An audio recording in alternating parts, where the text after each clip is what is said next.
What's up everyone, welcome back to my channel, the best place to learn about real estate investing and anything real estate related. Today I'm asking, is Singapore's housing market actually a good place to invest in? Let's find out. Singapore is a very nice place to stay in and the country is awesome. I mean, I would know, I stay here. And there's a lot of iconic and cool places to see. If you've been following my neighborhood review guide, you would know what I'm talking about. If not, check it out. But whenever you ask someone, what do you think about buying a house here in Singapore? Their usual response is, Singapore is good, very safe, very good, very clean. You should buy, it's good. Yeah, okay, that's a good reason, but that's not a good enough reason for me. So let's see Singapore from a bit of a macro perspective to understand what about the country makes it suitable for real estate investing. Let's get into it. We started off with land scarcity. Singapore is a very small city and it's always dealing with the constrictions of land supply, which following the basic rules of supply and demand, jacks up real estate prices, making it very valuable if you own a piece of real estate in the country. Does that mean I'm too late? If Singapore is already so built up and the prices are already so high, can I actually ride the gain and earn a good return? I'll say one thing, your capital return won't be as high as other countries with a lot of room to grow, where you have a lot of green fields, a lot of vacant spaces. But one thing Singapore has is that it always recycles its old land, and it does so quite frequently. Let's take the area of Paya Lebar for example. The area now is currently an all-air base, but Singapore is having plans to regenerate the area and transform it into a vibrant neighborhood, which means that Singapore still has a lot of opportunity for investment. The regional education though, in terms of university level education, Singapore is one of the highest in Asia, and this attracts a lot of international students to its shore. And what do these international students need? They need a place to fucking stay. And that provides a source of rental demand for investors in the country. This strong education isn't just for fun as well, it's meant to support the thriving financial hub the country has. And it's also one of the top 5 in the world, just below Hong Kong, New York, and London.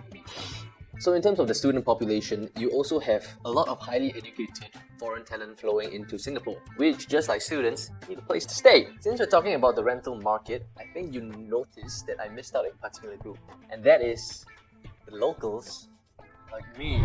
Singapore is well known for providing affordable public housing to its local, which is great for me, great for the other people in Singapore, but not so great for investors because that means for them that they have a smaller rental pool to work with. Combining Singapore's culture where the kids are very comfortable staying with their families till their mid to late 20s, you know that the local market's ability to rent is further restricted. But I think that's about to change. We'll see.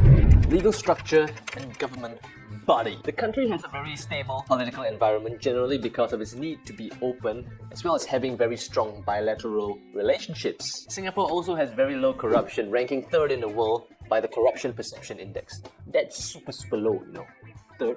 I mean, come on. It's also really strict in terms of its very regulated environment, dealing with terrorism and your protests and other sorts of riots and stuff, making it a very safe spot to park your real estate investments. This actually explains my next point as to why the country actually has such a stable and resilient currency to begin with, on top of course of it having such huge amount of financial reserves. The last part we're going to talk about is about taxes. You know, as much as Singapore says it's very open to foreign investment, like, hey, you know, we're open, come, invest in us, we're so good. It's not so much so in the residential market. Since 2018, stamp duties for foreign buyers were increased to 20%. This was, of course, introduced with a slew of different policies controlling the market as well. You know, there's a bit of a double-edged sword here. You do have to pay higher in terms of your stamp duties, but you don't have to pay anything for inheritance tax, which makes it very good if you want to pass on your wealth in the country, as well as no capital gain tax. No capital gain tax.